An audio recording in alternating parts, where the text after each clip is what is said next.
اللهم صل على محمد وآل محمد. اعوذ باللہ من الشیطان اللعین الرجیم. بسم اللہ الرحمن الرحیم. الحمد للہ وکفا وسلام علی عبادہ الذین اصطفیٰ. درود بھیج دیجیے محمد علیہ.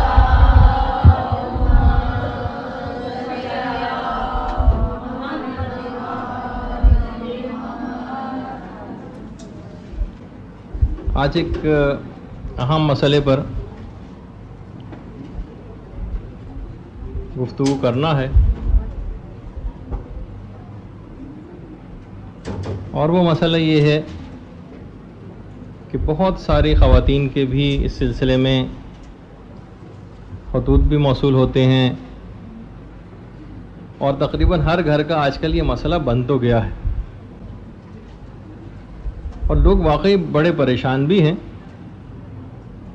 اور وہ مسئلہ ہے یہ تنگی رزق کا اور تنگی معاش کا. جتنا بھی کما لیں، جتنے بھی ذرائع پیدا کر لیں، کم ہی رہتا ہے. مہنگائی بڑھتی چلی جا رہی ہے، اور سمجھ میں نہیں آتا کہ آخر اس کو پہ کس طرح سے قابو پایا جائے. اب کچھ طریقے ایسے ہیں اس میں. ویسے تو ہمارے عمر اور رزق کو بڑھانے کے سلسلے میں مدرسے کی طرف سے ایک کتاب بھی شائع شدہ ہے، اور آپ میں سے اکثر کے پاس ہے بھی، لیکن اس کو آج ایک اور طریقے سے آپ کی خدمت میں عرض کرنا ہے. 40-42 چیزیں ایسی ہیں کہ جن سے رزق میں بڑی تنگی واقع ہوتی. ان کی ایک فہرست آپ کو نوٹ کروا دیں تاکہ ہر شخص یہ دیکھ لے کہ ہمارے گھر میں تو نہیں ہو رہی. وہ ایک ہی نگاہ میں آپ کو پتہ چل جائیں گی کہ اچھا یہ وجہ ہے کہ ہم لوگوں کے ہاں یہ اس قسم کی پریشانی لاحق ہے.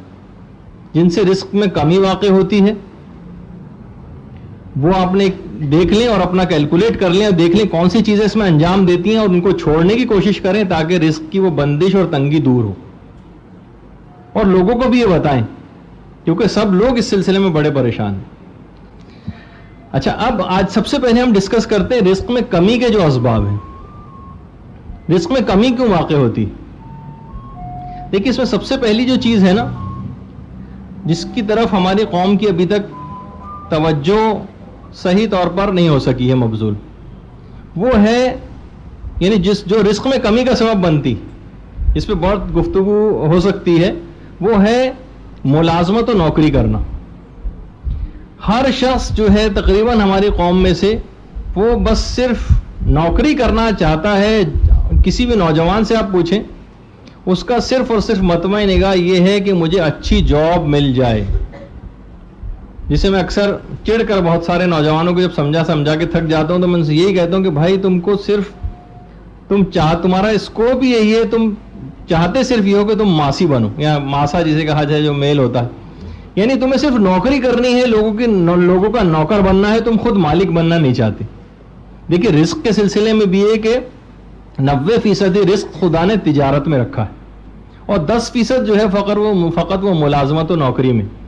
تنخواہیں اس اعتبار سے نہیں بڑھتی، سالانہ 500,000 روپے بڑھتے ہیں، اور مہنگائی جو ہے وہ اس سے کئی 100 گنا جو ہے بڑھ چکی ہوتی. پھر وہی پریشان ہوتے نظر آتے ہیں معاشرے میں. مانگنے والوں کی تعداد بہت بڑھتی چلی جا رہی ہے، اور جو دینے والے ہیں ان کی تعداد کم ہوتی جا رہی ہے. اور وجہ اس کی یہ ہے کہ لوگ اس کو سننا بھی پسند نہیں کرتے. کسی کو اگر آپ کاروبار کا مشورہ دیں تو وہ کہتا ہے بھائی کاروبار تو جناب اگر ہم نے شروع کیے تو یہ ہو جائے گا اور یوں ناکام ہو سکتے ہیں. دنیا جہان کے لوگ، یہ جو بھی میوزک بجاتا جا رہا ہے گول گپے والا، یہ بھی ان سے کتنے ہی زیادہ جو ہے وہ کما لیتا ہے ہر مہینے کے. بہرحال اس کا ایک روزگار ہے، سب کچھ ہے. تو جو مالک ہوتا ہے یا جو تجارت کرتا ہے وہ بہرحال ہمیشہ فائدے میں رہتا ہے، ترقی کرتا چلا جاتا ہے. اس کے مقابلے میں وہ افراد کے جو فقط اور فقط نوکر ہونا چاہتے ہیں، ظاہر ہے کہ ان کے رزق میں خود بخود ایک تنگی آتی ہے. اچھا، اس کی ایک وجہ بھی ہے.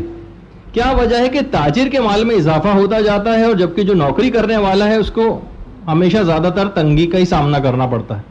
علماء فرماتے ہیں اصل بات یہ ہے کہ جو تاجر ہوتا ہے نا، یہ خدا پر توکل کرتا ہے، اپنا سرمایہ لگاتا ہے، بھروسے کے اوپر بیٹھتا ہے، گاہک کا انتظار کرتا ہے، یعنی خدا کے اوپر بھروسہ کر کے کچھ کام کرتا ہے. جبکہ جو یہ ملازمت پیشہ ہے نا، یہ اپنے باس کو اپنا رازق سمجھتا ہے. اصل بات یہ ہے، یہ سوچتا ہے کہ یہ اگر خوش ہو جائے گا تو میری تنخواہ بڑھا دے گا، یہ اگر ناراض ہو جائے گا تو کم کر دے گا، اس کی خوشامد میں لگا رہتا ہے، یہ اس کو رازق سمجھتا ہے.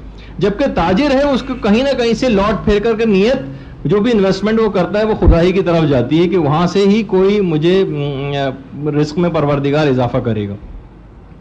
تو بہرحال یہ ایک بڑی وجہ ہے، اس میں بہت بات ہو سکتی ہے. قوم ہماری بہت زیادہ، اور خواتین بھی اس میں بہت سا پارٹ پلے کر سکتی ہیں گھر میں رہتے ہوئے بھی، کیونکہ سب سے بہترین بزنس جو شمار کیے گئے ہیں اور جن کے پاس انویسٹمنٹ بھی نہیں ہے، وہ ایسے کاموں کا انتخاب کرنا چاہیے جو گھر سے شروع ہوں.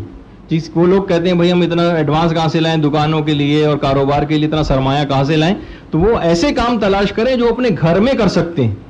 خواتین اس میں ہیلپ فل ہو سکتی ہیں. ایسے بھی کاموں کی بہت بڑی ایک لسٹ ہے، یعنی اگر کوئی واقعی اس کو سوچ بچار کرنا چاہے تو بہت سے ایسے کاموں کا انتخاب کر سکتا ہے جس میں گھر میں رہنے والے 6-8 افراد سب کے سب اس میں پروڈکٹیو ثابت ہو سکتے ہیں، جو کہ اب سب عضو معطل بن کے گھروں میں پڑے ہوئے صرف کھانے کھا رہے ہیں اور باقی ایک شخص ہے کوئی جو محنت کرنے کے لیے نکل رہا ہے.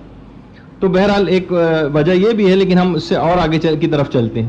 دوسرا سبب جو ہے جس سے رزق میں کمی واقع ہوتی ہے وہ ہے اسراف، فضول خرچی اور اسراف. دیکھیے اگر ہم واقعی اپنے بہت سارے ہم خرچوں کو کم کریں، آپ کے پاس بہت سارے پہلے سے ہی مثلا کپڑے ہیں اور آپ کوئی ایک کپڑا لینے گئے آپ نے 3-4 پرنٹ خرید کے لے آتے ہیں جو آپ کو پسند آتے ہیں.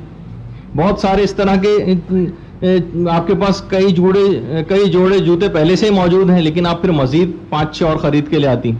لیکن میں اس لحاظ سے بہت سی باتیں اپنی ذاتی اور پرسنل بھی آپ کو بتا دیتا ہوں. کبھی بھی مقصد یہ نہیں ہوتا کہ آپ کو کوئی، لیکن ایک ہوتا ہے کہ ہم تشویق اور ترغیب کے لیے یا کوئی بھی بہت ساری چیزیں ایسی ہیں کہ دیکھیے میں مثلا بڑی پرسنل آپ کو بات بتاؤں کہ پچھلے 14 سال میں شاید صرف میں نے 2 جوڑے جوتے لیے ہیں، اب تک خراب ہی نہیں ہوئے. جب نہیں ہوئے تو زبردستی لینے کی کیا ضرورت ہے؟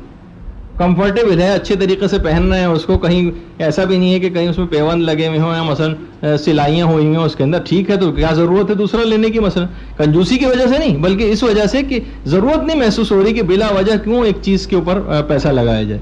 تو بہت ساری دیکھیے اس طرح کی چیزیں ہم عمومی زندگی میں بھی ہمارے پیش آ جاتی ہیں کہ ہم خریداری پہ خرید، یعنی اگر آپ اپنی درازیں اور الماریاں کھنگا لیں تو آپ خود دیکھیں گے کہ کتنا علم غلم ایسی چیزیں بھری ہوئی ہیں اس کے اندر کہ جس کا کوئی بھی، یعنی جس کو کبھی آپ نہیں پہنیں گی، کبھی استعمال نہیں کریں گی، وہ کیا وہ چیزیں پڑی ہوئی ہیں گھر میں. لیکن وہ سب کس وجہ سے؟ وہ اسراف کی وجہ سے. اور ظاہر ہے کہ جب اسراف ہوتا ہے تو پھر وہ رزق میں خود بخود اس لحاظ سے بھی پیسہ بھی خرچ ہوا اس کے اوپر، وہ پیسہ سیو ہوتا تو اب آج کے آپ کے کسی کام بھی آ رہا ہوتا. ایک یہ بھی، اور دوسرا اس کے اندر ایک نحوست اور بے برکتی بھی ہے اسراف میں، کہ اس میں ہمیشہ پیسوں میں کمی واقع ہوتی.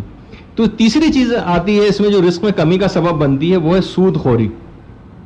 ہمیشہ اپنے اکاؤنٹس کو چیک کروانا پڑے گا، اپنے شوہر، بھائیوں، والدین، ان کو آپ اس طور پر دیکھتی رہیں کہ کہیں کوئی حرام پیسہ تو گھر میں نہیں آ رہا ہے، اس طرح سے کسی سودی اسکیم میں تو پیسہ نہیں لگا ہوا ہے، ایسے کوئی فکس ڈپازٹ تو نہیں ہے، کیونکہ یمحق اللہ الربا ویربی الصدقات.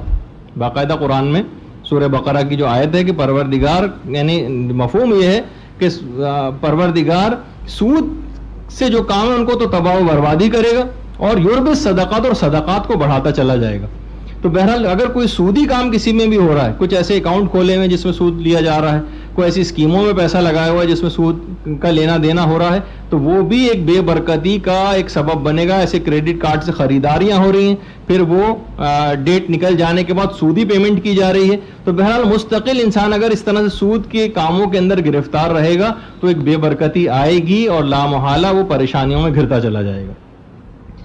چوتھی چیز یہ ہے کہ جس سے غربت میں اضافہ ہوتا ہے، فقر و فاقہ آتا ہے، اور وہ ہے اپنی غربت کو ظاہر کرنا.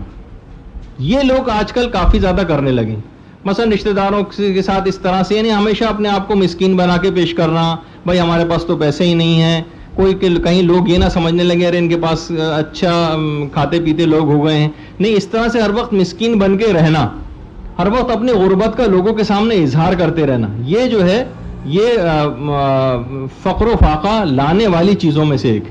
تو ہمیشہ انسان کو کوشش کرنا چاہیے کہ اپنے ذرا اچھے پروقار انداز میں رشتہ داروں ان کے سامنے رہے اور اپنی غربت کو ظاہر نہ کرے. اسی طریقے سے نماز عشاء کے وقت سونا روایت میں ہے کہ یہ فقر و فاقے کا سبب بنتا ہے. نماز عشاء کے وقت سونا، نماز عشاء کے وقت سونا یہ فقر و فاقے کا ایک سبب بنتا ہے. اور اسی طریقے سے نماز صبح کے وقت سوتے رہنا، نماز صبح کے وقت سوتے رہنا. بڑے لوگوں کو ہم دیکھتے ہیں کہ بڑے آرام سے مثلا ایک بات کہہ دیتے ہیں وہ کہ جناب کل رات کو اتنی دیر ہو گئی اور جب وہاں سے واپس آئے تو اس کے بعد نماز فجر بھی قضا ہو گئی. یعنی جس سے کوئی بات ہی نہیں ہے نماز فجر کا قضا ہونا. اور بہت اچھے خاصے سمجھدار اور دیندار پکے دیندار گھرانوں میں نماز فجر کا قضا ہونا ایک بہت معمولی بات ہے. تو بہرحال اس سے اب اندازہ کہ اس موقع پر کہ نماز فجر کو قضا کر کے سوتے رہنا یہ گویا فقر و فاقہ اور معاشی تنگی کی طرف انسان کو دھکیلے گا.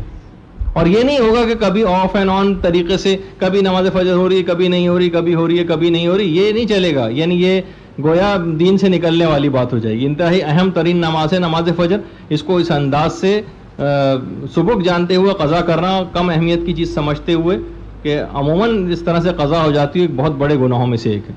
اسی طریقے سے خدا سے اپنے فقر کی شکایتیں کرتے رہنا، یہ بھی مزید فقیر بنانے والی چیز ہے. خدا سے اپنے فقر کی شکایت کرنا ہر وقت، بس اللہ پروردگار تو نے یہ کیوں کر دیا، اتنا رزق میں کمی واقع ہو گئی، یہ شکایتیں کرنا یہ فقر و فاقہ کو مزید لاتا ہے. اچھا میں تو بہت تیزی رفتاری سے آگے بڑھوں گا کیونکہ وہ لسٹ ہمیں مکمل کرنی ہے. اس کے بعد ہے علم حاصل نہ کرنا. لوگ انتہا سے زیادہ علم دشمنی کی طرف راغب ہو چکے. ابھی کچھ ہی عرصے پہلے ایک انجینئرنگ کالج کے ایک طالب علم نے ایک مسئلہ پوچھوایا تھا کہ ذرا پوچھ کے یہ بتائیے کہ میرے والد جو ہیں وہ کوئی دینی کتاب مجھے پڑھنے ہی نہیں دیتے. انہوں نے کہا کہ اگر مجھے کبھی بھی تمہارے ہاتھ میں کوئی دینی کتاب نظر آئے تو اسے پھاڑ کے پھینک دوں گا، صرف انجینئرنگ کی کتابیں پڑھا کرو. علم دشمنی کی انتہا کے اوپر جو ہے وہ معاشرہ جا چکا ہے. دینی مدارس کے تو ماشاءاللہ سے دشمن کی تعداد بڑھتی ہی جا رہی ہے، لیکن علم دشمنی بھی اتنی زیادہ ہے. چلے ٹھیک ہے مدرسے میں نہیں آ رہے تب بھی وہ کتاب میں، اور یہ وہ تمام افراد ہیں کہ جو بلند و بانگ دعوے کرتے ہیں اور بلند و بانگ نعرے لگاتے ہیں مولا کی جب بھی باب مدینہ العلم کا کبھی مجالس میں تذکرہ آتا ہے. اللہم صلی علی محمد.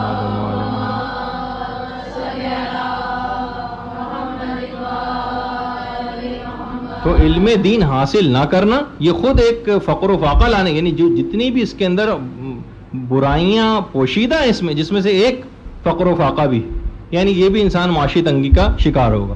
اس کے بعد ہے ہرس اور لالچ جو کہ کبھی ختم ہی نہیں ہونے میں آ رہا. 25,000 50,000 75,000 1 لاکھ روپے بھی تنخواہ ہے تب بھی جو ہے پورا نہیں پڑ رہا ہے. اپنے خرچے انسان اس طرح سے بڑھاتا بھی چلا جاتا ہے اور ایک اس کی ہرس اور لالچ میں بھی کمی واقع نہیں ہوتی. تو بہرحال کبھی بھی اگر قناعت اگر اس سلسلے میں اختیار کی جائے، جیسے ایک دفعہ غالباً میں نے چوتھے امام کا تذکرہ آپ کے سامنے کیا تھا. اللہم صلی علی محمد.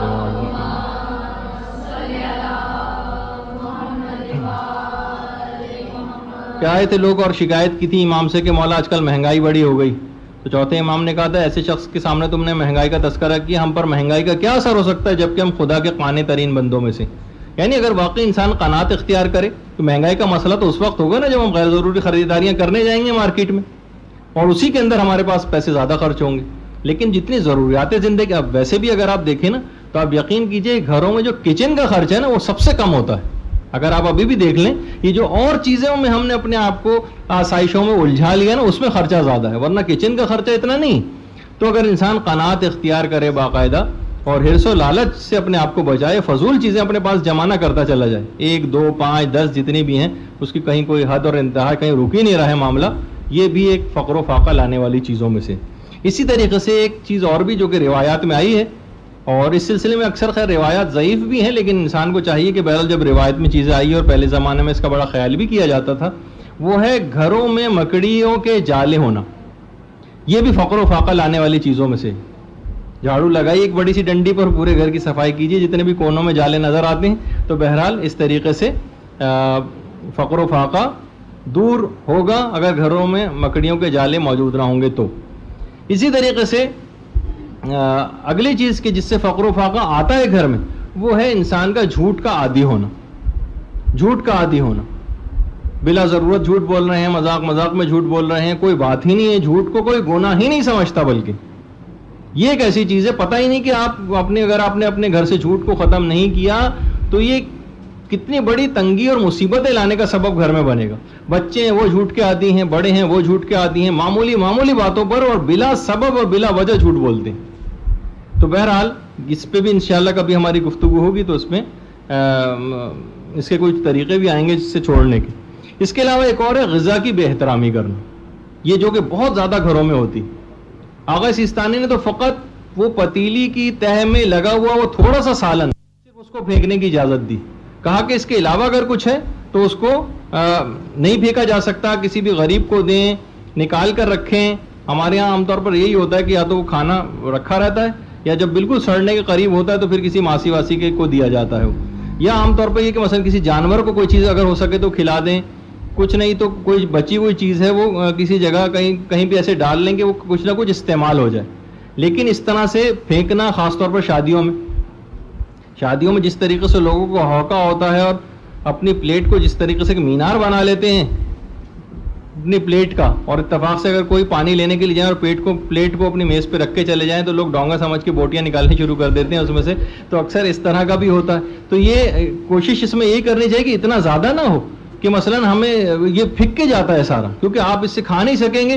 اور یہ سب اسراف کے اندر اس طرح سے غذا کی بے احترامی یہ خود ایک فقر و فاقہ لانے والی چیز ہے. یعنی یہ نہیں کہ یہ کام ہم اپنے گھر میں ہی کر رہے ہیں، نہیں، ہم شادیوں میں جا کے اگر یہ کام کر رہے ہیں تو بھی گھر میں ہمارے فقر و فاقہ آئے گا. اسی طریقے سے ہم دیکھتے ہیں کہ جو ہم کر رہے ہیں وہی ہمارے بچے سیکھتے ہیں. پھل کھایا، تھوڑا سا کھایا، اس کے بعد پھینک دیا. بچوں کو اتنا اپنے پلیٹ میں اتار کے دے دیا کہ اس میں سے ان سے کھایا نہیں جاتا اور 75% اکثر ضائع ہوتا ہے اس کے اندر. اس کا بھی جو بھی اسراف اور گناہ ہے یہ والدین کے نامہ اعمال میں لکھا جائے گا. اور دوسرا ہے کہ فقر و فاقہ بھی گھر کے اندر یہ چیز آئے گی. غذا کی بے احترامی بھی اس میں ہو رہی ہے، یہ تو اس طرح سے کوڑے میں پھینک کے جاتی ہے غذا کی چیز. یہاں تک ہے جو کہ کھانے پینے کے جو آداب اور مستحبات ہیں اس میں کہ جب انسان کھانا کھا لے نا تو وہ کھانا جو بچا ہوا رہ جائے اس کو فوراً دسترخوان پہ سے زیادہ کوشش کیا کریں، زیادہ تر اٹھا لیا کریں جلدی سے اس کو. کیونکہ جب انسان اگر وہ سامنے پیٹ بھرنے کے باوجود بھی وہ کھانا سامنے رہے گا دسترخوان پر تو ایک کراہیت سی، کیونکہ دل بھرا ہوا ہے نا اس سے آپ کا، تو آپ کو ایک کراہیت سی اس کھانے سے محسوس ہوگی کہ نعمت خدا ہے، اس سے آپ کراہیت کر رہے ہیں، کھانے کو جلدی اٹھا لو دسترخوان پہ سے.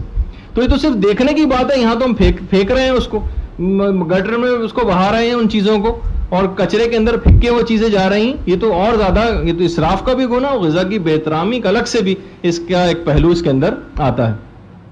اسی طریقے سے جو اسباب فقر میں چیز شمار ہوتی ہے وہ ہے تبذیر. تبذیر تے بے زال یہ رے، تبذیر کہتے ہیں. دیکھیے اسراف تھا ضرورت کے موقعوں پہ زیادہ خرچ کرنا، تبذیر کہتے ہیں بلا ضرورت خرچ کر دینا. اور یہ آ گیا اس موقع پر بلا ضرورت خرچ کرنا. ہم نے اتنا کھانا پلیٹ میں نکال لیا، اب ضائع ہو کے جا رہا ہے بلا ضرورت. ہمیں ایک چیز کی ضرورت تھی ایک جوڑے کی، ہم 3 4 5 لے کر آ گئے. ایک جوڑی جوتے سے کام چل سکتا تھا، 5 خرید کے لے آئے. ایک سال ابھی یعنی اس کو کچھ بھی نہیں ہوا، بالکل صحیح و سالم ہے، لیکن کیونکہ ایک سال ہو گیا ہے لہٰذا اب ہمیں دوسرا لانا ہی ہے. نہیں، یہ سب چیزیں تبذیر کے اندر جا سکتی ہیں. یعنی آپ کو دیکھنا پڑے گا کون سے کام ہیں جو بلا ضرورت ہو رہے ہیں، اسی کے اندر یہ سب چیزیں بھی آ سکتی ہیں. یہ بے ہنگم قسم کی یہ جو اس طرح کی جتنی بھی یہ تقاریب ہوتی ہیں، مثلا مہندی کی تقریب اور فلاں چیز کی تقریب اور فلاں چیز کی تقریب، یعنی یہ چیزیں دیکھا جائے تو تبذیر میں ان کی بلا ضرورت ہیں، ان کی کوئی ضرورت بھی نہیں ہے. اس میں تو گناہ کی محفلیں الگ ہیں اور اس میں ان کی کوئی ضرورت بھی نہیں ہے اصلاً اگر اس کو آپ اس لحاظ سے دیکھیں. اس کے علاوہ ایک اور چیز ہے کہ جو کہ بہرحال اب آج کل تو لوگ صاحبان ایمان بہرحال اس میں جانا شروع ہو گئے ہیں، وہ یہ ہے کہ بہرحال زیارت امام حسین علیہ السلام کا ترک کرنا.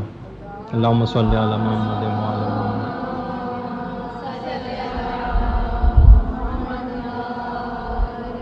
اگر کوئی شخص جا سکتا ہے، استطاعت ہے، حالات اجازت دے رہے ہیں تو امام کی زیارت کے لیے ضرور جائے.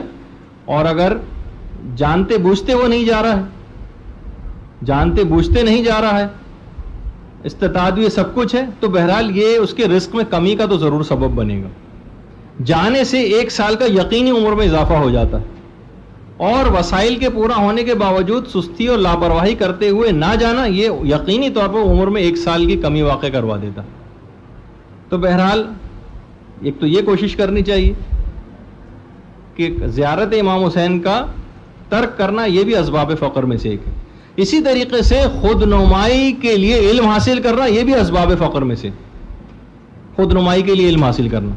بس آپ کا مطمع نظر یہ ہو جائے کہ جناب میں اچھی مجلس پڑھنے لگوں, اب میں اچھا جو ہے وہ درس دینے لگوں.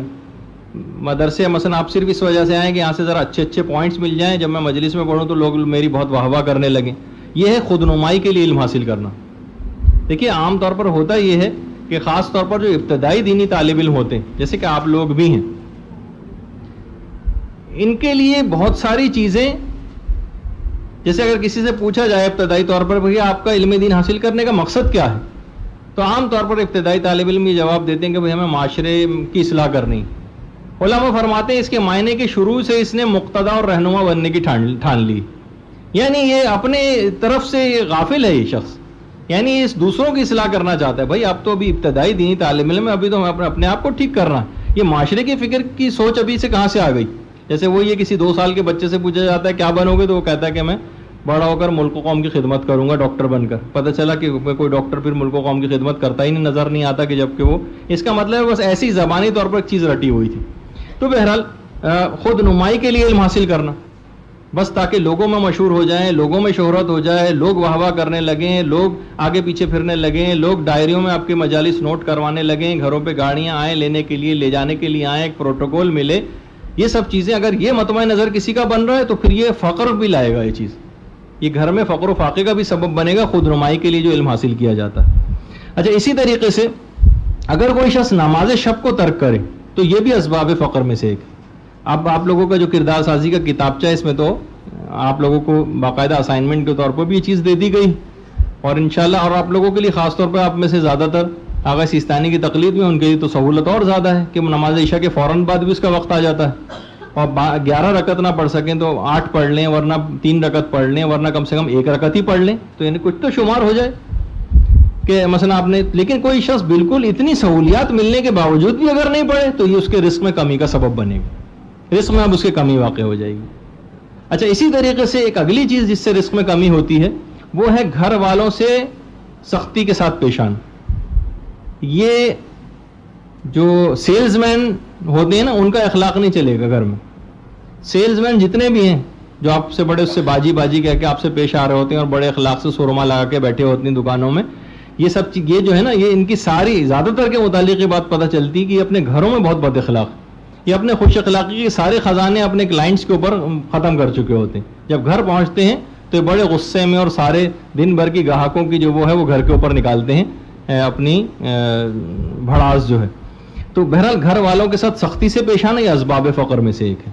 اسی طریقے سے قرضہ نہ دینا بھی اسباب فقر میں سے ایک ہے. ہمارے پاس کوئی آیا قرضہ مانگنے کے لیے, ہم اس کو ٹہلا دیتے ہیں, کسی اور کی طرف ریفر کر دیتے ہیں, وہاں چلے جاؤ وہاں چلے جاؤ. خود دے سکتے ہیں, گھر پہ پیسہ پڑا ہوا ہے ہمارے پاس, ہم اس کی مدد کر سکتے تھے, لیکن ہم نے سوچا بھائی قرضہ ورضہ دے دیں, واپس تو کرتے ہی نہیں ہیں لوگ, اور دیکھنے میں بھی یہ آتا ہے. ہم نے یہ سوچ کے اپنے مال کو بچا لیا. نہیں, قرضہ نہ دینے سے اب کہیں نہ کہیں کسی ایسی مد میں آپ کا پیسہ خرچ ہو جائے گا, آپ کو کوئی ایسی بیماری خدا نہ خواستہ لاحق ہو جائے گی کہ ڈاکٹروں کے چکر لگانے پڑیں گے, لیبارٹریوں میں پیسہ دینا پڑ جائے گا, کوئی ایسا مقدمہ قائم ہو جائے گا کہ پولیس کو رشوتیں دے کے اپنی جان چھڑانی پڑے گی, کہیں کوئی ایسی چیز میں پھنس جائیں گے کہ آپ کو وہاں پہ لامحالہ اس پیسے کو خرچ کرنا پڑ جائے گا. کسی کو قرضہ دے سکتے تھے, کسی نے ضرورت مند نے, کسی مومن نے آ کر مانگا. اور دیکھیے عام طور پر ہوتا بھی یہ ہے, خیر اس میں کچھ شرارتی قسم کے لوگ بھی ہیں, لیکن بہرحال حالات و واقعات بھی کچھ اس انداز کے ہو گئے ہیں, رزق میں تنگیاں بھی, کہ لوگ بیچارے جو ایک دفعہ قرضہ لے لیتے ہیں وہ صحیح طور پر وقت پہ واپس ادا بھی نہیں کر پاتے, کچھ ایسے مسائل کے اندر گھرے ہوئے ہوتے ہیں. لیکن ہم بس پھر اس کے بعد ان کے پیچھے دوڑتے رہتے ہیں اور پھر کہتے ہیں کہ آئندہ تو میں نے توبہ کر لی, کسی کو قرض میں دوں گی نہیں. یا جو لوگ کہتے ہیں وہ قرض حسنہ, تو لوگ یہی کہتے ہیں کہ قرض حسنہ ہوتا ہے کہ ہنس کے ٹال دینے والا قرض, یہ ملے گا نہیں واپس کسی کو بھی. تو بہرحال اس لحاظ سے بھی ایک بات یہ ہے. لیکن ہم نے یہ سوچ کے اپنے پیسے کو بچایا کہ بھائی یہ تو ہم قرضے میں اگر اس کو دے دیں گے تو یہ تو ضائع ہو جائے گا. نہیں, وہ کہیں نہ کہیں اس سے کہیں دگنا تگنا ہی کہیں ضائع نہ ہو جائے. تو اس مومن کی مدد ابھی فی الحال کر دینی چاہیے, اس کو ادھر ادھر ریفر نہ کریں. جب تک آپ کسی مومن کی مدد کر سکتی ہوں جب تک ضرور کریں. اچھا, اسی طرح سے ضرورت مند کی حاجت روائی نہ کرنا. ایک تو یہ تھا بھی قرضہ نہ دینا, یہ تو پیسے سے متعلق بات تھی, لیکن ضروری نہیں کوئی آدمی آپ سے آ کر پیسہ ہی مانگے, ضروری نہیں. ہو سکتا ہے کوئی اور ضرورت کی ایسی چیز ہو. دیکھیے بہت ساری اس طرح کی کہ مثلا کتنی خواتین ایسی ہیں کہ 20-30 ہزار روپے کے شادی کے ان کے جوڑے سلتے ہیں، جو دلہن جو مثلا جو جوڑا پہنتی، اور اس کے بعد یعنی وہ ساری زندگی اس کو پھر کبھی بھی نہیں پہنے گی، وہ سڑ کے جاتا ہے بکسوں میں، اس میں کیڑے اس کو کھا جاتے ہیں، اس کو لال بیگ کھا جاتے ہیں، لیکن وہ کسی اور کو نہیں دیتی. کتنی ایسی خواتین ہیں بس ایک دفعہ پہن لیا، استعمال ہو گیا، آپ کو خود پتہ ہے کہ ابھی دوبارہ کبھی پہننے کی ضرورت نہیں پیش آئے گی، یا یہ کہ آؤٹ آف فیشن ہو جائے گا کچھ عرصے بعد. یہ تو آپ یہ کیوں نہیں کرتی کہ یہ کسی اور ایسی نادار لڑکی کے لیے اس طرح سے اس کے لیے کام آ جائے، وہ صدقے کے طور پر کسی اور کو دے دیا جائے، اس طرح سلسلہ آگے بڑھتا جائے. یہ 20-30 ہزار روپے لوگوں کے، غریب لوگوں جن کے لیے واقعی ایک پریشانی کی بات ہو جاتی. یعنی اس حد تک لوگوں کے ہاں حقیقت آپ جانیے کہ غربت ہے، اس میں آپ لوگوں کو بھی پارٹیسپیٹ کرنا چاہیے. کہ اس طرح سے اپلیکیشن ہے مدرسوں میں بھی آتی ہیں ہمارے، کہ انہوں نے لسٹ بنا کے دیے کہ جناب ہمیں جو چیزیں شادی کے لیے ضرورت ہے، یعنی اس میں اسراف نہیں کیا. انہوں نے یقین کیجیے کہ مفاتیح الجنان اور قرآن تک کو لکھا ہے، کہ کتنے کے آتے ہیں مفاتیح الجنان اور قرآن، لیکن وہ بھی پیسے ان کے پاس نہیں ہیں جو کہ وہ مثلا اپنے ساتھ جہیز میں لڑکی کو جو دینا چاہ رہے ہیں والدین. تو اتنا ایک طرف اتنا اسراف ہو اور دوسری طرف اتنی غربت ہو، تو نتیجہ پھر یہی ہوتا ہے کہ پیسوں کا ارتکاز، یعنی غریب لوگوں کا حق آپ کے مال میں موجود ہے. تو بہرحال اچھا، اسی طریقے سے ابھی جو بات ہو رہی تھی کہ ضرورت مند کی حاجت روائی نہ کرنا، اس میں ضروری نہیں کہ پیسہ شامل ہو. یعنی کوئی آپ کو کوئی چیز مانگنے آپ سے آ گیا، آپ کو وہ چیز کسی کو دینی ہے، کوشش یہ کریں کہ کوئی نہ کوئی کسی نے جو بھی ضرورت مند ہے اس کی حاجت روائی آپ ضرور کر دیں. کوئی چیز مثلا ادھار مانگی ہے کسی نے، کوئی پڑوسی آپ سے کوئی اس طرح سے کوئی ضرورت مند ہے، وہ آپ سے آ کر کوئی چیز مانگنے لگا، تو اگر ہم نے ضرورت پوری نہیں کی تو ہمارے رزق میں کسی نہ کسی حد تک کمی ضرور واقع ہوگی. اس کا نقصان پلٹ کر ہمارے پاس آئے گا، تو اس کا خیال نہ کر کے نہ صحیح اپنے رزق میں کمی کے حوالے سے خیال کرتے ہوئے اس کی مدد ضرور کر دیں. اچھا، اسی طریقے سے ایک چیز اور بھی ہے جس کو کہا جاتا ہے، روایات میں بھی یہ چیز آئی ہے، اور وہ ہے حج کے واجب ہو جانے کے بعد حج کو انجام نہ دینا. حج کو واجب ہو جانے کے بعد حج کو انجام نہ دینا، یہ بھی اسباب فقر میں سے ایک ہے. اور دیکھیے حج ایک ایسی چیز ہے، ابھی انشاءاللہ شاید اس کی نوبت جلد آ جائے گی اور آپ لوگوں کی حج سیمسٹر شروع ہو جائے گا.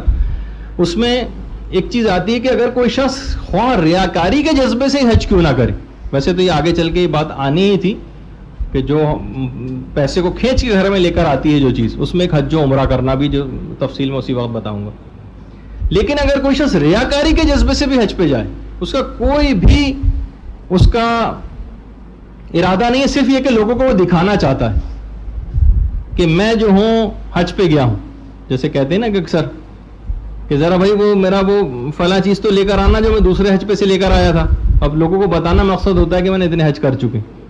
تو بہرحال خود نمائی تو، لیکن بہرحال اس کا ثواب کوئی نہیں ملے گا، وہ حج بیکار ہی ہو گیا جو ریاکاری کے جذبے سے ہوا. لیکن ایک اس کو فائدہ ضرور ملے گا، اور وہ یہ ہے کہ اس کا رزق ضرور، اس کے رزق میں ضرور اضافہ ہوگا، خواہ وہ ریاکاری کے جذبے سے حج پہ کیوں نہ جائے. پروردگار عالم کسی کا احسان نہیں رکھے گا کہ 1.5 لاکھ روپے تم خرچ کر کے آئے ہو حج پر میرا نام لے کر، وہ تمہیں دگنے تگنے چوگنے کر کے واپس لوٹائے گا اسی دنیا میں، چاہے فائدہ ثواب آخرت کا کوئی نہ ملے اس کو، لیکن دنیاوی تو یہ فائدہ ضرور حاصل ہوگا.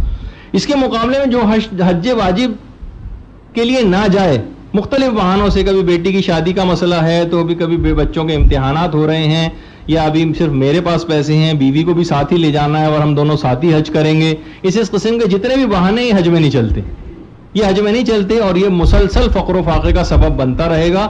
اور اس دوران اگر شخص مر گیا تو یہودی اور نصرانیوں کے ساتھ قیامت کے میدان میں اٹھایا جائے گا پیغمبر اسلام کی حدیث میں. تو بہرحال حج واجب کو انجام نہ دینا یہ بھی فقر و فاقہ لاتا ہے. اسی طریقے سے حرام روزی گھر میں لانا، لوگ بڑے بے فکر ہو کے بیٹھے ہوئے ہوتے ہیں، اور بہت ساری ایسی چیزیں ہیں جس سے عام مومنین بھی اس میں مبتلا ہو رہے ہیں مسائل کو نہ جاننے کی وجہ سے. مثلا اگر پرائیویٹ بینک میں بھی اگر کوئی شخص جاب کرتا ہے تو جتنی دیر وہ گورنمنٹ بینک کا تھوڑا سا مجتہدین کا ایک اختلاف ہے اس کے اندر، وہ اس کو صرف نظر کرتے ہوئے جتنی دیر وہ سودی کام کرے گا اس کے مقابلے میں جتنے پیسے اس کو ملیں گے وہ اس کے لیے حلال نہیں ہوں گے. سودی کام جتنی بھی دیر اس نے کیا، ہاں اگر کوئی حلال کام کیا تو اتنے ٹائم کا وہ حساب لگائے گا، اور پھر اس کے بعد ٹائمنگز کو ڈسٹریبیوٹ کر کے جتنا اس کا حق بنتا ہے فقط اتنا لے سکتا ہے. اس کے علاوہ جو پیسہ اس کو تنخواہ کی صورت میں ملے گا وہ اس کے لیے حرام ہوگا استعمال کرنا. اسی طریقے سے مثلا کسی شخص کی جو پرائیویٹ جابس کرتے ہیں اور وہ مثلا کسی سے جاب پہ نہیں گئے اور کسی سے اپنا کارڈ پنچ کروا دیا یا مثلا جاب پر نہیں گئے یا جلدی وہاں سے واپس آ گئے اٹینڈنس لگا کے بتائے بغیر. پرائیویٹ جابس کے لیے بڑا مسائل سخت ہیں, خاص طور پر آغا سیستانی وغیرہ تو بہت ہی سخت ہیں. وہ کہتے ہیں کہ اتنے مال کا وہ مالک نہیں بنے گا اپنی تنخواہ سے اگر اس نے اس طرح سے کوئی کام کیا. پتہ چلا کہ مثلا کسی کی 10,000 سیلری ہے اور اس طرح سے اس نے چھٹیاں ماری ہیں, اس کے بھی پیسے لے کر آ گیا, ابھی حرام پیسے اس کی غذا میں آ گئے, ابھی بچوں کو کھلائے گا سب کچھ, یہ فقر و فاقہ مزید اس کا بڑھتا چلا جائے گا. تو یہ تمام چیزیں ایسی ہیں کہ حرام روزی گھر کے اندر لانا یہ فقر و فاقے کا سبب بنتا ہے. اسی طریقے سے ایک چیز اور ہے کہ جو متروک ہوتی جا رہی ہے معاشرے میں, جب بھی ہم نے کردار سازی والے کتابچے میں اس کا اہتمام کیا ہے, وہ ہے گھر میں تلاوت قرآن نہ ہونا. گھروں سے تلاوت قرآن ختم ہو گئی, کلام شیطانی مسلسل گانے اور موسیقی کی صورت میں, ٹی وی کی صورت میں گھر میں بج رہا ہے مسلسل. لیکن پہلے زمانے میں ہوتا تھا کہ کہیں نہ کہیں سے بڑی بوڑھیاں بھی گھر پہ بیٹھ کے تلاوت قرآن کر دیا کرتی تھیں, آوازیں گھروں سے آتی تھیں, فجر کی نماز کے بعد گھروں سے تلاوت قرآن کی آوازیں آتی تھیں. اب کہیں سے کوئی تلاوت قرآن کی آواز نہیں آتی. تو بہرحال اس لحاظ سے بھی ہم نے کردار سازی والے جو کتابچہ ہے اس کے اندر سورہ واقعہ تو 96-97 آئے تھے, تو اسی کے اندر ہی ہیں فقط. اور اگر آپ اور سورے بھی ملا لیے جائیں جو سونے سے پہلے ہوتے ہیں تو 100 سے اوپر کم سے کم تلاوت, اگر یہ باواز بلند اچھی قرات کے ساتھ بھی اگر گھر میں پڑھیں تو اور اچھا ہے. گھر میں ایک عجیب سا ایک تو یہ بھی ہے کہ شیطان گھر سے دور ہوتے ہیں اور ملائکہ کی آمد و رفت شروع ہو جاتی. اور بہرحال جب اس طرح سے ہوگا تو فقر و فاقہ بھی گھر سے دور ہوگا. تو تلاوت قرآن اگر گھر سے ختم ہو جائے تو یہ بھی فقر و فاقہ لانے کا سبب ہے. اچھا, اسی طریقے سے جو فقر و فاقہ لانے والی چیز ہے اس میں ایک چیز ہے نہیں انل منکر کا ترک کرنا, جو کہ معاشرے کے اندر بڑا آج کل کامن ہوتا چلا جا رہا ہے. معاشرے میں بڑا کامن ہوتا چلا جا رہا ہے نہیں انل منکر کا ترک کرنا. دیکھ رہے ہیں کہ نوجوان بگڑتے جا رہے ہیں, خراب ہوتے چلے جا رہے ہیں, کوئی کسی کے معاملات میں بولتا نہیں ہے. ماموں, چچا, پھوپھا, خالو, تایا, یہ سب پہلے زمانے میں بڑے دخیل سمجھے جاتے تھے گھروں میں. اب یہ بالکل اس طرح سے ایک غیر جانبدار سا اپنا کردار پیش کرتے ہیں. یہ کسی کے معاملات میں اپنے بھتیجوں بھانجوں کے بولتے ہی نہیں, وہ جو مرضی آئے کرتے رہے, ان کے پریشرز ہٹتے جا رہے ہیں. ہر شخص بالکل آزاد ہوتا چلا جا رہا ہے معاشرے میں, گناہوں سے روکنے کی کیفیت ہی پیدا نہیں ہو پا رہی ہے لوگوں میں. تو بہرحال یہ سب چیزیں کیا ہیں, یہ بھی ایک سبب بن رہا ہے کہ انسان کے جو اور نقصانات ہیں اس کے وہ اپنی جگہ پہ ہیں, لیکن ایک نقصان کم سے کم یہ بھی ہوگا کہ اس کے گھر میں تنگی, فقر و فاقہ اور یہ سب کچھ بھی آتا چلا جائے گا, کیونکہ یہ سب چیزیں گھروں سے ختم ہو رہی ہیں. اسی طریقے سے بیہودہ گفتگو کرنا, بیہودہ گفتگو بھی فقر و فاقہ لانے والی چیزوں میں سے. فضول گفتگو, فحش قسم کے مذاق, بیہودہ قسم کے مذاق, یہ سب بھی فقر و فاقہ لانے والی چیزوں میں سے. اسی طریقے سے اولاد پر لعن طعن کرنا, ہر وقت ان کو برا بھلا کہتے رہنا, ہر وقت ان کو برا بھلا کہتے رہنا. تربیت اولاد کے سلسلے میں انشاءاللہ جب آپ لوگوں کو ان کا بھی ایک سیمسٹر ہونا ہے تو وہ جی ہاں وہ ہے, لیکن باقی بھی سارے موضوعات اہم ہی ہیں جتنے بھی اب تک آ رہے ہیں. تو بہرحال وہ بھی اہم تر ہے, بہرحال اس کو بھی جلدی شروع کریں گے. تو اولاد پر لعن طعن کرنا یہ خود فقر و فاقہ لانے والی چیزوں میں سے. اور دوسرا یہ کہ بہرحال اتنی زیادہ لعن طعن ہو جاتی ہے, اتنی زیادہ لعن طعن ہو جاتی ہے کہ بعض اوقات بہت ضرورت سے بہت بڑھ جاتا ہے معاملہ, جتنی ضرورت بھی نہیں ہوتی. اور ہر وقت بچوں کے اوپر جو تنقید کرتے رہنا ہے, یقین کیجئے کہ وہ بالکل انسینسٹیو ہوتے جا رہے ہیں بچے. کوئی فائدہ ہی نہیں آپ کو پوری تقریریں کرنے کا, بلکہ وہ کہہ دیتے ہیں منہ پہ کہ بس اب تقریر کرنا بند کریں. تو بہرحال اولاد پر مستقل لعن طعن کرنا یہ بڑا ایک نقصان دہ پہلو بھی ہے تربیت کے حوالے سے بھی, اور جو ہمارا ابھی کا جو فوکس ہے وہ یہ ہے کہ رزق میں بھی اس سے کمی واقع ہوتی. اسی طریقے سے بہت ساری روایت میں یہ بھی آیا ہے کہ رات کے وقت سائل کو خالی ہاتھ لوٹانا. رات کے وقت بالفرض اگر کوئی ضرور نہیں کہ فقیری ہو جو دروازے پر آئے, بلکہ کوئی اور بھی کسی ضرورت کے تحت رات کو کوئی رشتہ دار کوئی چیز مانگنے آ جائے, کوئی پڑوسی کوئی چیز مانگنے آ جائے, تو اس کو بھی خالی ہاتھ نہ لوٹائیں. یہ فقر و فاقہ لانے والی چیزوں میں سے ایک ہے. اسی طریقے سے لوگوں سے مانگنا, بلا ضرورت لوگوں سے مانگنا, جیسے کہ ابھی خاتون نے جو اشارہ کیا کہ ان کو مثلا اگر نہیں بھی ہے ضرورت تب بھی ایک عادت پڑ گئی کیونکہ مانگنے کی, اور ہم خود بھی بہت سارے ان تجربات سے گزر چکے ہیں. تقریباً آج سے 18-20 سال پہلے, پتہ نہیں آپ لوگوں کو بھی سنایا تھا یا نہیں سنایا تھا میں نے, ایک واقعہ ہوا تھا کہ دینی مدرسے کی کوئی طالبہ تھی, کسی اور دینی مدرسے کی, ان کا ایک کیس آیا تھا کہ جناب ان کی شادی ہونے والی ہے اور کسی سود خور جو ہوتے ہیں ان سے اس نے قرضہ لیا ہوا ہے. ان لوگوں نے شادی کے اخراجات کے لیے گھر میں کچھ بھی حتیٰ کہ فاقے تک ہوتے ہیں, اور یہ کہ وہ شخص روزانہ تنگ کرنے کے لیے آ رہا ہے. تو تحقیقات کے لیے میں پہنچا وہاں پر کہ کیا ہے مسئلہ.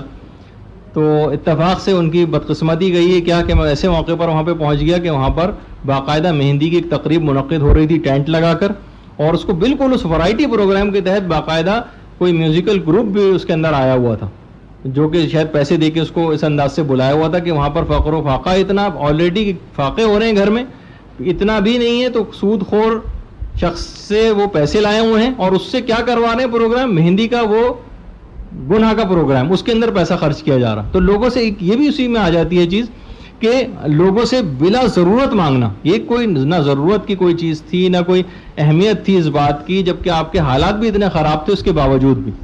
تو پھر یہی کہا کہ جناب کیا کریں, آج کل مجبوری ہے, رشتہ دار مانتے نہیں ہیں تو ہمیں یہ کام کرنا پڑا. خیر, تو یہ بھی فقر و فاقے کے اندر مزید اضافہ ہوگا کہ ظاہر ہے پھر وہ سود خور سے لیں گے آپ, اس کا سود ایکسٹرا پے کرنا پڑے گا, اور کہاں سے لائیں گے جبکہ ابھی پیسے نہیں ہیں, پھر گروی رکھنی پڑیں گی چیزیں, پھر گھر کی چیزیں بکیں گی اور نہ جانے سائیکل ایک شروع ہو جاتا ہے اس کے بعد. اچھا, اس کے بعد پھر ایک اور چیز ہے کہ جو آج کل تو بڑی کامن بھی ہوتی جا رہی ہے لیکن اس کو اسباب فقر میں سے قرار تو دیا گیا ہے, اور وہ ہے روٹی خرید کر کھانا. اچھا, بہرحال اس لحاظ سے اگر ہم دیکھیں اس کو, اس میں آٹا خریدنے میں شمار نہیں ہوگا, یعنی یہ ہے کہ باقاعدہ بازار سے روٹی خرید کر کھانا.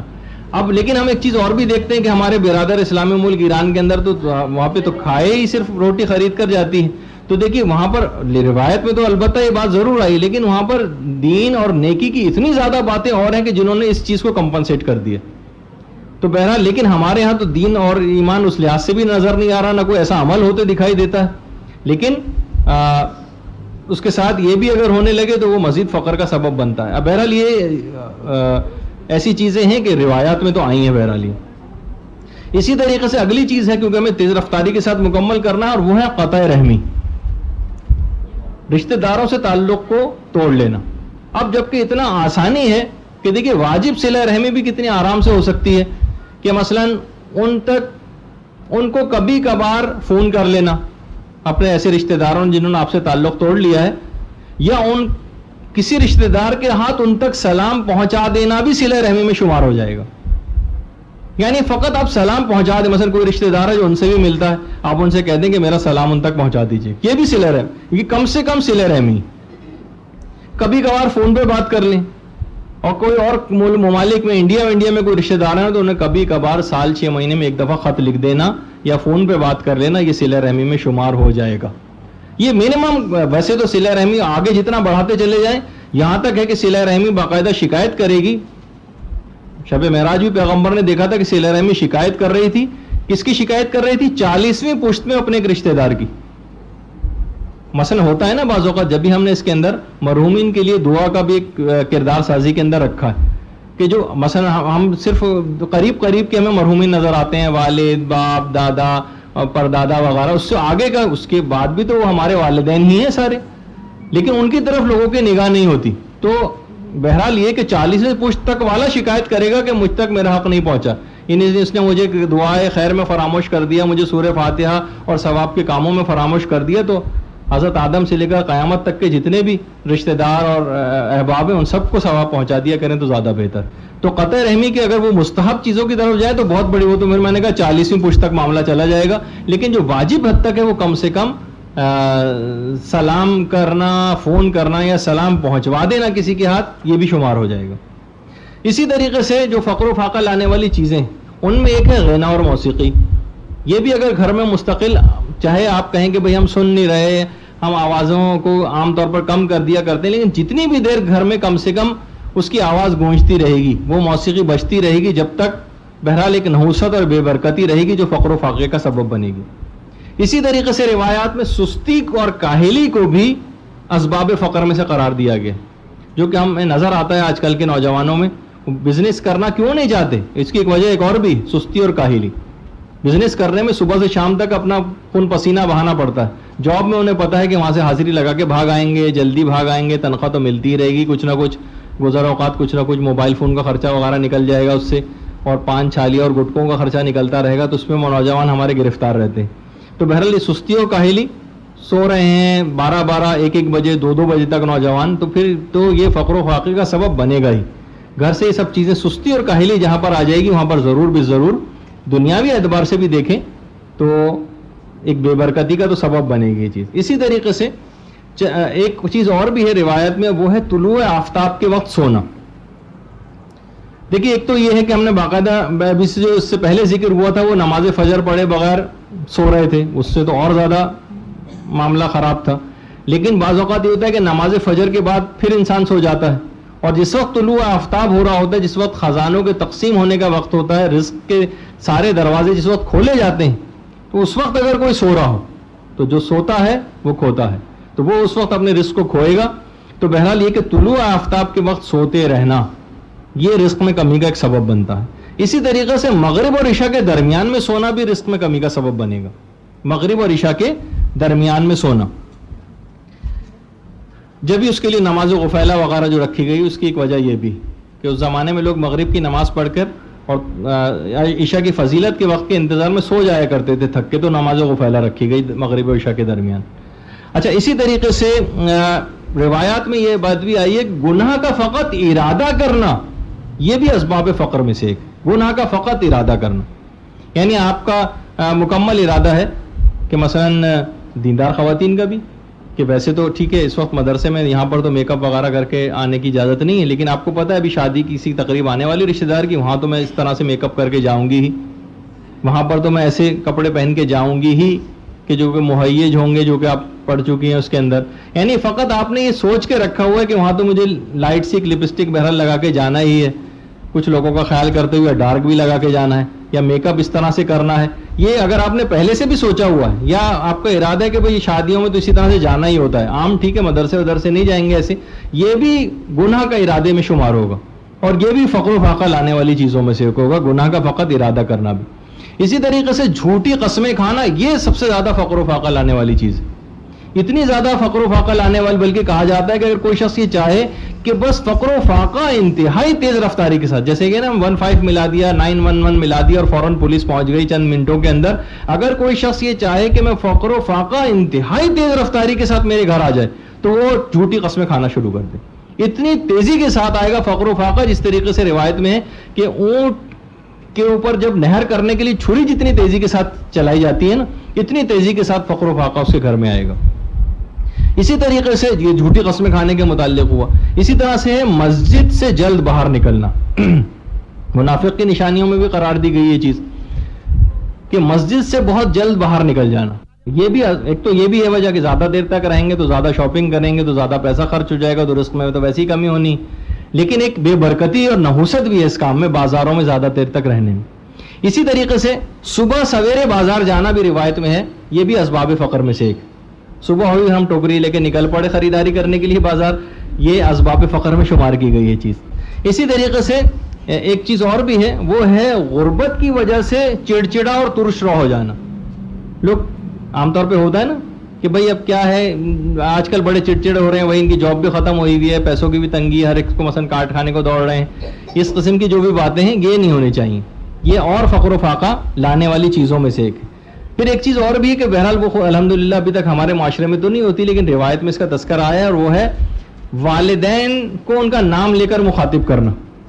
الحمدللہ یہ تو نہیں ہوتی، لیکن اس سے بڑی بڑی چیزیں بہت ساری ہوتی.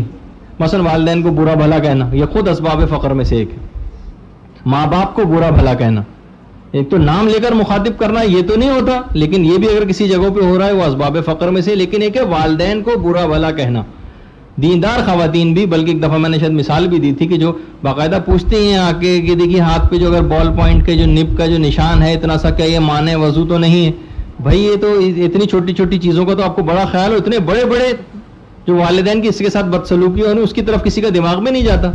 تو ماں باپ کو برا بھلا کہنا یہ بھی اسباب فقر میں سے. اسی طریقے سے ٹوائلٹ میں وضو کرنا، وہ اس طرح سے وضو کرنا کہ براہ راست وہ پانی استنجا کی جگہ پہ گرے، جو کہ آپ کے وضو کے مسائل میں بھی پڑھایا جا چکا ہے، جو کہ مکروہ بھی. تو ٹوائلٹ میں اس طرح سے وضو کرنا یہ بھی اسباب فقر میں سے ایک ہے. اسی طریقے سے دانتوں سے ناخن کاٹنا یہ اسباب فقر میں سے قرار دی گئی ہے چیز. اور زیادہ دیر تک سوتے رہنا یہ اسباب فقر میں سے قرار دی گئی ہے.